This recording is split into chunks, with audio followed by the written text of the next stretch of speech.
नमस्कार, एमएच1 न्यूज में आपका स्वागत है। मैं हूं विकी जैन। कर्नाटक में विधानसभा चुनाव में कांग्रेस ने सत्ता पर काबिज होने के साथ साथ बीजेपी के दक्षिण में आखिरी किले को भी गिरा दिया है। इन चुनावों में कांग्रेस ने जहां पूर्ण बहुमत के साथ जीत का स्वाद चखा, वहीं बीजेपी को शर्मनाक हार का सामना करना पड़ा। दरअसल बीजेपी के 5 साल के शासन में जो भ्रष्टाचार हुआ, उसने सरकार की छवि इतनी खराब कर दी थी कि जनता ने उसे सत्ता से उखाड़ फेंकना ही बेहतर समझा। बीजेपी को चुनाव में मिली इस करारी हार के बाद पार्टी के सीनियर नेता कैमरों के आगे कुछ भी बोलने को तैयार नहीं है।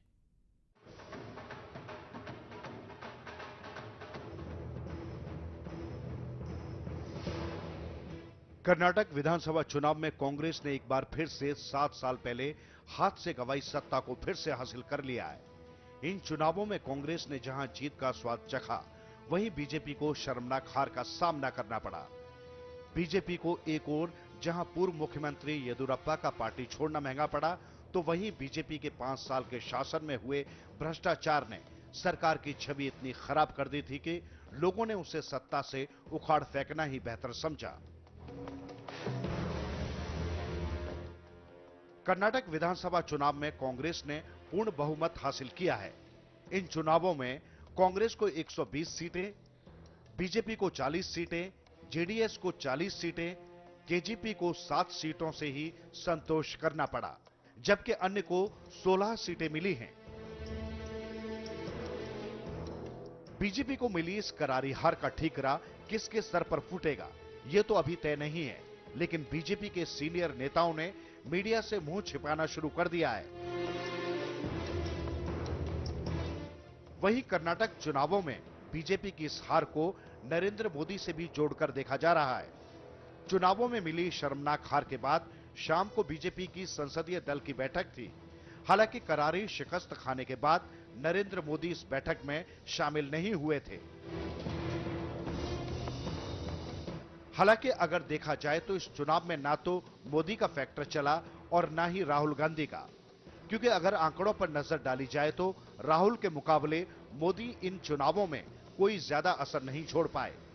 इन चुनावों में मोदी ने करीब 37 विधानसभा सीटों के लिए चुनाव प्रचार किया था, जिसमें से बीजेपी के खाते में आई केवल 10 सीटें।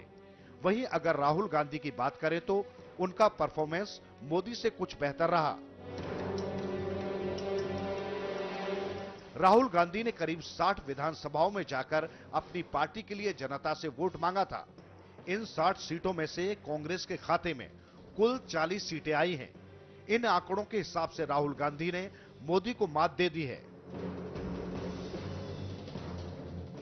कर्नाटक चुनाव के झटके बीजेपी को प्रदेश स्तर पर ही नहीं, राष्ट्रीय स्तर पर भी महसूस हो रहा है। इसकी सबसे बड़ी वजह यह है कि जिस नरेंद्र मोदी को आगामी लोकसभा चुनावों में बीजेपी का सबसे बड़ा दांव माना जा रहा है, वह कर्नाटक चुनाव में बेअसर साबित हुए। ये कांग्रेस की नीतियों की जीत है। भारतीय राष्ट्रीय कांग्रेस के अतीत का सम्मान है, वर्तमान को समर्थन है और भविष्य का संकेत है। जो हमारे विपक्षी दल थे, उनकी नीतियों की हार है, उनके आचरण की पराजय है और कुल मिलाकर के उनके दृष्टिकोण को जनता ने अस्वीकार किया है। गुजरात के मुख्यमंत्री नरेंद्र मोदी की पूरे देश में लोकप्रियता का बखान बीजेपी अध्यक्ष राजनाथ सिंह समेत सारे प्रमुख नेता करते रहते हैं। गुजरात में तीसरी बार जीत दर्ज कराने के बाद यह पहला मौका था जब गुजरात के बाहर मोदी को अपनी लोकप्रियता साबित करनी थी। कर्नाटक में मोदी की रैलियां तो भीड़ खींचने में सफल रही, लेकिन इस भीड़ को मोदी वोट में बदल नहीं पाए। बीजेपी इन चुनावों में बुरी तरह पिट गई है। ऐसे में बीजेपी के अंदर और बाहर मोदी विरोधी कर्नाटक चुनाव नतीजों को मोदी के खिलाफ इस्तेमाल करें तो आश्चर्य नहीं होगा। लेकिन सोचने वाली बात यह भी है कि क्या कर्नाटक की जनता ने कांग्रेस को बीजेपी का विकल्प माना है या फिर वो वाकई कांग्रेस की नीतियों से खुश है। आकाश सिंह, एमएच1 न्यूज।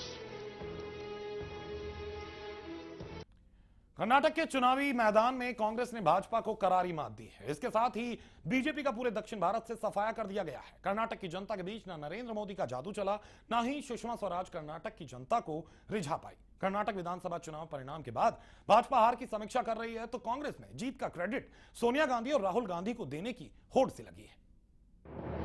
दक्षिण भारत से बीजेपी का सफाया, कांग्रेस ने मारी कर्नाटक की बाजी, नहीं चला नरेंद्र मोदी का जादू, राजनाथ सिंह भी हुए फेल, राहुल गांधी ने दिखाया दमखम, सोनिया को जीत का क्रेडिट। कर्नाटक के कुरुक्षेत्र में बीजेपी का कमल मुरझा गया और कांग्रेस के हाथ को जनता का साथ मिला। भ्रष्टाचार बना भ्रष्टाचार की इस लड़ाई में कर्नाटक की जनता ने कांग्रेस का साथ दिया और बीजेपी को नकार दिया। भ्रष्टाचार के दाग बीजेपी और कांग्रेस दोनों के ही दामन पर लगे थे, लेकिन कर्नाटक की जनता ने बीजेपी की जगह कांग्रेस को अपनाना ज्यादा मुनासिब समझा।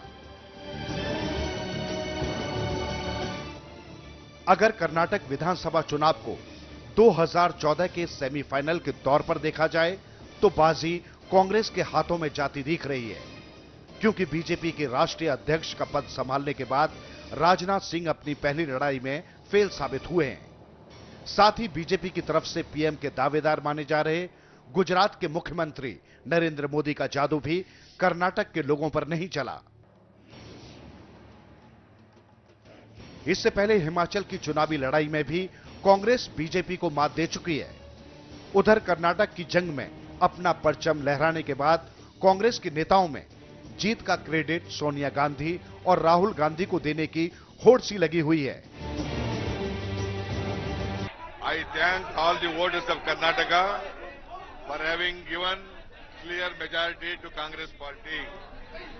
People wanted a stable government in Karnataka and a clean government.